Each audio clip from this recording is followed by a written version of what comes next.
என்றால் இன்றைக்கு இந்த சத்தியத்தை கேட்கும் பொழுது, வார்த்தையை நீ கேட்கும் பொழுது, there might be a thought that is troubling you. நான் இப்படி புறமதிக்கப்பட்டிருக்கிறேன், மேபி என்னுடைய பாவ என்னிலே இப்படி பண்ணுதா, என்னுடைய பழைய காரியத்தினால நான் இப்படி வதைக்கப்பட்டு கொண்டிருக்கிறேனா, இந்த பலவீனம் இப்படியே போய் நிரந்தரமான பலவீனமா மாறிடுமா, இந்த வறுமை அப்படியே இருக்குமான்னு பல விதமான சிந்தனையோடு கூட நீ ஆட்கொண்டிருப்பாய் என்றால், உன்னை பார்த்து ஆண்டவர் சொல்லும்படிக்கு சொல்ற வார்த்தை என்னுடைய கிருபை உன்னோடு கூட இருப்பதாக என்று சொல்றார். அப்போ what does this grace do? இந்த கிருபை என்ன செய்யும்? This grace will forgive you. இந்த கிருபை உன்னை மன்னிக்கும், உன்னை முன்னோக்க போக செய்யும். இந்த கிருபை உன்னை அவருக்குள்ள நிலவரமா வைக்கும், உன்னை பலவானாய் மாற்றும். அதான் தான் பவுலுக்கிட்ட ஆண்டவர் சொல்றார், என் கிருபை உனக்கு போதும், உன் பலவீனம் அல்ல, என் கிருபை உன்னை பலவானாய் மாற்றும் என்று சொல்றார்.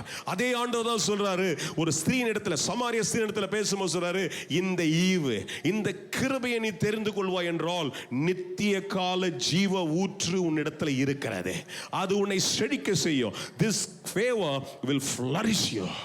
இந்த கிருபை உன்னை செழிப்புள்ளவனாய் மாற்றும் என்று கர்த்தர் சொல்றாரு.